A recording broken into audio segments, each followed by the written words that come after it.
보니까 트위터인가 이런 글이 있더라고요. 뭐냐면 역사에 대해서 배우는 우리가 왜 역사를 배워야 하느냐. 아주 간단하게 요약을 해가지고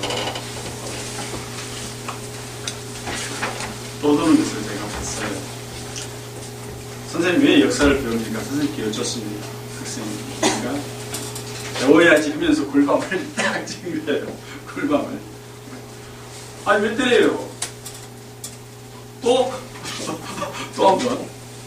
어찌 이것 봐라 피하네 하면서 아 왜 자꾸 때리십니까? 역사를 왜 배우냐고요? 그랬을 때 선생님 대답이 이겁니다.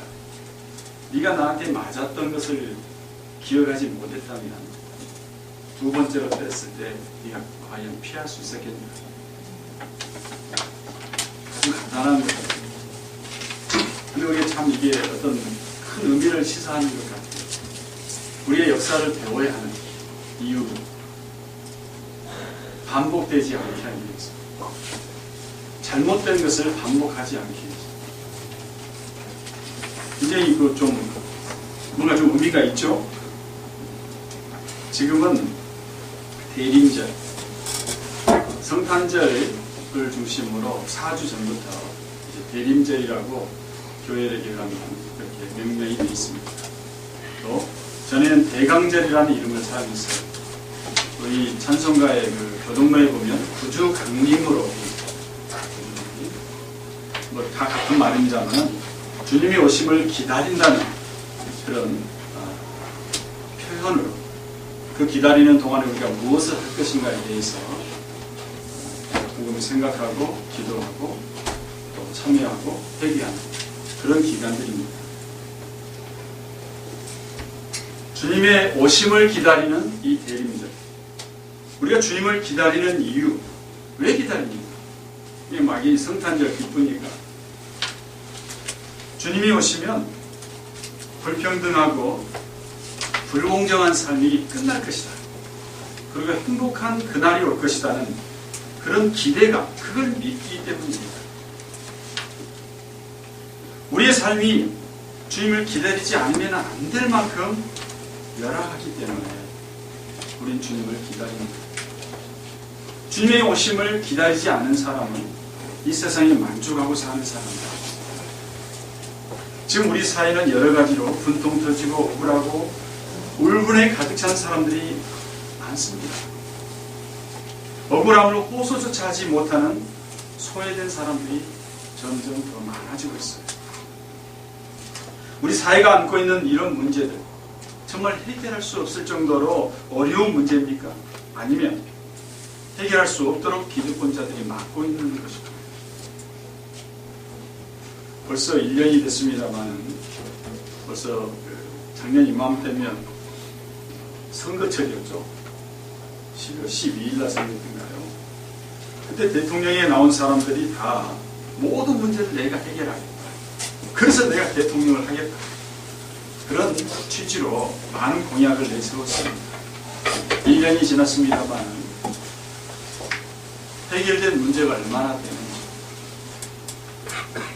수백 가지 공약을 내세우고 모든 문제를 다 해결할 것 같이 약속을 굳게 하지만 정말 해결할 수 있을까요? 요즘 일련의 사회적 이슈를 보면 오히려 이 역사가 70년대로 돌아가고 있습니다. 여러 가지 답답함과 억울함과 울분이 쌓일수록 우리는 빨리 하루라도 주님이 오시기를 간절히 기다릴 수밖에 없다는 겁니다.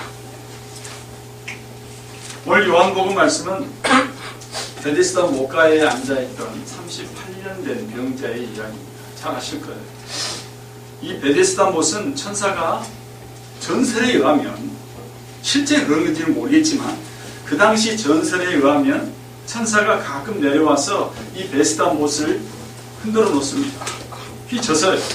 그때 제일 먼저 들어간 병자는 모든 어떤 병이 되면 안 된다는 그런 전설이 있는 연못입니다. 그래서 많은 병자들이 그 연못가에 질비하게 누워서 뭘 기다려요? 뭘 기다릴까요? 그 연못이 움직이기를 기다리는 거죠. 물이 소용돌이가 친다든가 우리 막 움직이는 것을 기다리고 있어요. 실제로 몸이 움직일 때 들어가면 병이 낫는지는 알 수 없습니다. 어쨌든 많은 사람들이 그런 기적을 바라고 거기에 모여 있어요. 지푸라기라도 잡으려는 간절한 바람 때문에 지극히 희박한 희망을 기대하면서 모여들었다는 거죠. 그런 기적이 일어난다 해도 자주 일어나는 것도 아닙니다. 어쩌다가 일어나는데 사람들 그것을 하염없이 모여서 기다리고 있습니다. 그런 사람들 가운데 38년이나 된 병자 한 사람이 있어요. 그 병이 어떤 병이있는지는 알 수 없습니다. 그러나 38년 동안 병에 시달림을 받았다는 사실은 또 어쩌면 평생 동안 병 가운데 있었음을 말해줍니다. 참 안타깝습니다. 38년. 말이 38년이지 지긋지긋한 생활 아니겠어요. 남들은 결혼해서 가정을 이루고 활동하는 시기에 그는 병 때문에 고통을 받으며 허송세월을 합니다. 그동안 여러 가지 방법으로 치료도 받아봤겠죠. 효과는 없었습니다. 이제는 한 가지 기적을 기다릴 수밖에 없다고 생각해서 이 연못에 와서 누워있는 거죠. 긴 병이 효자가 없다는 말이 있습니다. 지금 가족들도 이 사람을 다 포기했을 것 같아요. 물이 움직일 때 그를 들어서 물에 넣어주는 사람조차 없습니다. 이렇게 호소할 정도니 친구나 친척들이 다 떠나고 없다는 거죠. 그에게 모든 희망이 다 끊어졌습니다. 오직 물이 움직이기만을 기다릴 수밖에 없는 아주 절박한 순간에 와 있는 거예요. 그런데 우리 여기서 주목할 게 하나 있습니다. 뭐냐면 그럼에도 불구하고 이 사람은 포기하지 않고 희망을 가지고 기다렸다는 거예요. 연못가에 수많은 병자들이 모여 있어요. 그들 중에는 어쩌면 38년 된 병자보다 훨씬 동작 빠른 사람이 있었을 거예요. 어쩌다 물이 움직이면 잽싸게 들어갈 겁니다.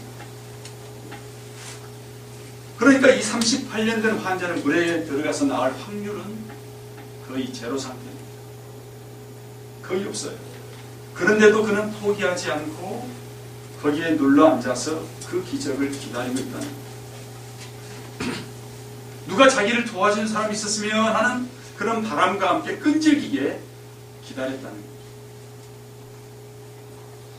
오늘 많은 사람들이 이 베데스다 못가의 병자처럼 막연하게 희망을 가지고 기다리고 있습니다. 어디서부터 그런 희망이 오는지 모르지만 기다립니다. 뭔가를 우리는 기다리고 살아요.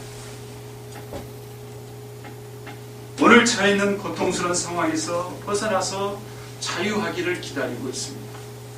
뭔가 좀 나은 삶을 기다리고 있습니다. 뭔가 좀 더 큰 은혜를 받기를 기다리고 있습니다. 오늘 시편 42편에서도 내가 타도록 하나님을 찾고 있는 한 시인을 볼 수가 있어요. 하나님이여 사슴이 시냇물을 찾기에 갈급함 같이 내 영혼이 주를 찾기에 갈급하나니 내 영혼이 하나님 곧 살아계신 하나님을 갈망하나니 내가 어느 때에 나아가서 하나님의 얼굴을 뵙겠습니까? 그가 간절하게 하나님을 갈망하는 것은 그가 처한 상황이 몹시 불안하고 위급하기 때문입니다. 하나님의 성전에 나가서 예배하기를 간절히 사모하지만 갈 수 없도록 잡혀있고 조롱하는 자들의 무리에 둘려있는 그런 상황인 것 같아요. 사람들이 날마다 나를 보고 네 하나님이 어디 있느냐 하고 비웃으니 밤낮을 흘리는 눈물이 나의 음식이 되었습니다. 그렇게 고백하고 있어요. 그러면서도 애타게 기도합니다. 나의 반석이신 하나님께 호소합니다. 어찌하여 하나님께서 나를 잊으셨습니까? 어찌하여 이 몸이 원수에게 짓눌려 슬픔에 겨운 나날을 보내야만 합니까? 42편의 9절에 있는 말씀입니다. 우리 민족이 보면요 5,000년의 역사를 가진 민족이라고 자부하지만 그 긴 세월을 보면 실상 정말 고난 가운데 기다려온 역사라고 말할 수 있어요. 참으로 견디기 어려운 상황에서도 끈기 있게 참고 기다려서 오늘에 이르렀습니다. 많은 국민들이 공약이나 어떤 감언 이슬에 속아서 선거 때마다 잘못 선택해서 거기가 베데스다 연못인 줄 알고 뛰어듭니다. 그러나 실상은 물이 움직인 것이 아니라는 것을 우리가 경험합니다. 그러면서 또 실망을 하면서도 그 연못가를 떠나지 못하고 기다리는 병자들처럼 정말 물이 움직일 날을 기다리고 있는 사람들. 그러나 중요한 것은 우리가 쉽게 기다림을 포기해서는 안 된다는 사실입니다. 여러 차례 기대가 실망으로 연결돼서 그 실망이 우리를 엄습한다 할지라도 우리는 기다림을 포기해서는 안 됩니다. 어떤 기다림이냐? 평화에 대한 기대, 참된 자유에 대한 기대, 하나님 나라에 대한 믿음, 포기하지 않기를 바랍니다. 이게 우리가 끝까지 지켜야 할 부분입니다. 이 시대가 우리에게 계속적으로 실망을 주면 줄수록 우리는 하나님 나라에 대한 희망을 확고하게 더 가져야 할 줄로 저는 믿습니다. 세상은 우리에게 더 실망을 줄 수밖에 없어요. 여러분이 기대하는 것, 세상 속에서 기대하는 것은 언젠가 꼭 그것을 실망으로 경험하게 됩니다. 그래서 우리는 우리의 기다림은 하나님 나라에 대한 기다림이어야 된다는 거죠. 38년 동안 병에 시달리면서도 포기하지 않고 낫기를 기다리던 이 병자에게 어느 날 갑자기 예수님께서 나타나십니다. 왜 그 많은 병자들 가운데 그를 선택했는지 알 수는 없어요. 이 요한복음에 보면요, 예수님의 기적은 7가지. 이 복음서를 기록했던 그 기자는 상당히 상징적으로 사용하고 있습니다. 어쩌면 이 38년 된 병자는 오랜 기다림 속에 살아온, 그러면서도 병들어 있는 이스라엘을 상징하는 것이다, 이렇게 볼 수 있어요. 그래서 요한복음 5장의 초점은 그 연못가에 있는 모든 병자에게 있는 게 아니에요. 가장 오래된 병자를 고쳐주셨다는 사실에 초점을 맞추고 있습니다. 포기하지 않고 기다리고 있던 그가 바라던 못에 그 물이 움직여서 들어가지는 않았지만 그보다도 더 근본적인 문제가 해결된 거예요. 오랜 병에서 자유함을 얻고 일어나서 걷게 된 거죠. 아멘. 아멘. 이것은 이스라엘이 기다렸던 메시아가 오셨다는 것을 상징적으로 보여준 사건입니다. 그래서 요한은 많은 기적 중에서 이 기적을 특별히 선택한 거죠. 그리고 이 사건 이후에 5장 25절에 굉장히 중요한 말씀이 있어요. 진실로 진실로 너에게 이르노니 죽은 자들이 하나님의 아들의 음성을 들을 때가 오나니 곧 이때라. 듣는 자는 살아나리라. 베데스다 목가의 병자들은 천사가 내려와서 물을 휘젓기를 고대하고 있었어요. 그러나 진실로 그들에게 생명을 주는 것은 그 물이 아니라는 거죠. 하나님의 아들의 음성을 듣는 일이다. 이것을 밝히 우리에게 말해주고 있다는 거죠. 어쩌면 오늘 많은 사람들이 기대하고 있는 것, 우리의 문제를 해결해 줄 수 있는 어떤 정치적인, 시대적인 변화일지 모릅니다. 천사가 물을 휘젓듯이 하나님께서 이 역사를 한번 휘저어주시기를 기대하고 있을지도 모르겠어요.